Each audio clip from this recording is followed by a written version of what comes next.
बारह पी आजो। रे भाई रे चल ना, तू अपना मेडलवा से मिलाओ ना।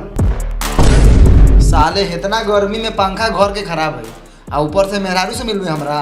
साला जब जाता नहीं घर में तब साला झाड़ू झाड़ू मारता। चल साला का झाड़ू से मार खाए के क्षमता तो चल मिला दिलाऊ। ए मनी भाई मजाक नू कर दियो बा, दूसरा के मेहरारू से नानू मिले के पाप लागल है। साल हमारा खचरी मेहरारू से मिली है।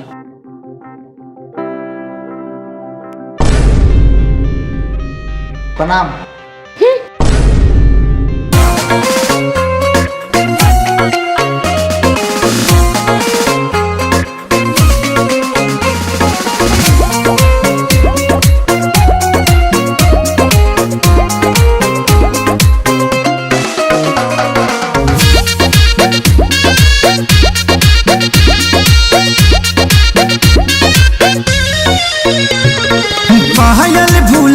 बाकी झुमकाए रानी बोलत ना बाड़ू का बा परेशानी। अरे बोला का बात बा। पायल भुलाइल बाकी झुमकाए रानी बोलत ना बाड़ू का बाटे परेशानी। काहे तोहर भोरे से लटकल बलोला हो लटकल बलोला। हाँ तो सुनी ना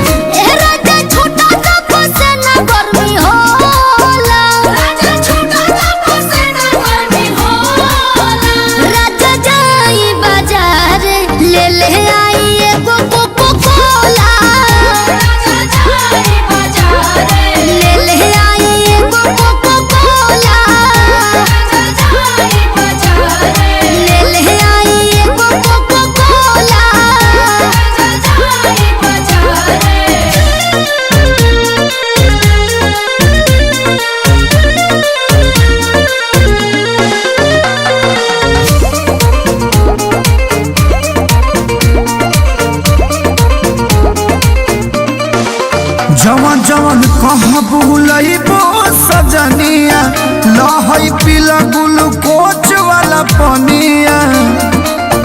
पिया हमरा के तू भुलावेला मीठा बोली के तोरा में दबावेला। लहई बेटा निखाल हो जमोला हो खाल हो जमोला। हाँ तो सुनी ना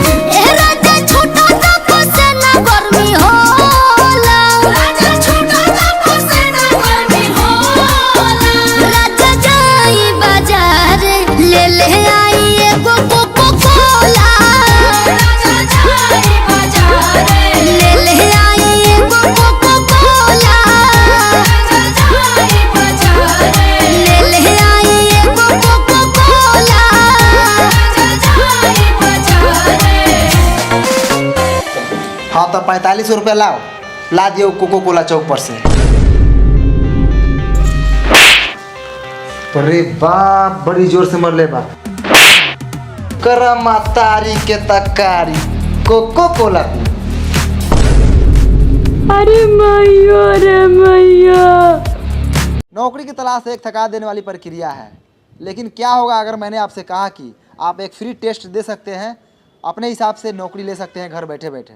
आप सोच रहे होंगे कि यह एक रैंडम विज्ञापन है, लेकिन वास्तव में सार्थक, निशा और शुभम जैसे कई उम्मीदवारों को नौकरी कैसे मिली और रिलेवल बाई ऑन एकेडमी के उम्मीदवार हैं, सबकी अपनी अपनी कहानियां हैं। निशा ने अपनी कैरियर की शुरुआत 10 साल के अंतराल के बाद रिलेवल के माध्यम से बिजनेस डेवलपमेंट में की। सार्थक ने कॉमर्स की पढ़ाई की, लेकिन रिलेवल के माध्यम से सॉफ्टवेयर डेवलपमेंट में नौकरी पाई।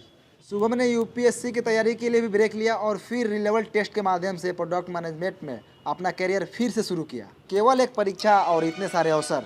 आप फ्रेशर हो या वर्किंग प्रोफेशनल, अगर आपको अपना करियर को सही ट्रैक पर ले जाना है तो रिलेवल आपके लिए सबसे अच्छा प्लेटफॉर्म है। स्विगी, ओला, अपग्रेड जैसी 200 प्लस कंपनियां रिलेवल के जरिए हायर करती है और इसके लिए आप भारत में कहीं से भी एलिजिबल है और प्लेस किए गए उम्मीदवारों को रिलेवल की तरफ से उपहार मिलते हैं। हर महीने शीर्ष 3 उम्मीदवारों को पुरस्कार में मैकबुक, आईफोन, एप्पल वॉच जैसे उत्पाद मिलते हैं। पिछले महीने में वे रोजाना 36 लाख की नौकरियां डिलीवर किए थे और इनमें से बहुत से कैंडिडेट्स के होर्डिंग भी दिख जाएंगे आपको पूरे भारत में। मैंने डिस्क्रिप्शन में लिंक दिया है। करियर का स्टार्ट आपके पूरे करियर का जर्नी डिफाइन करता है।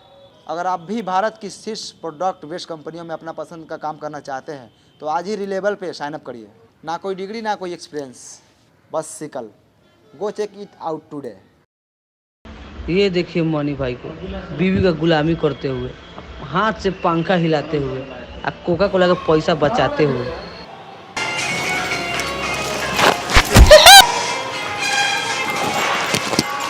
सीता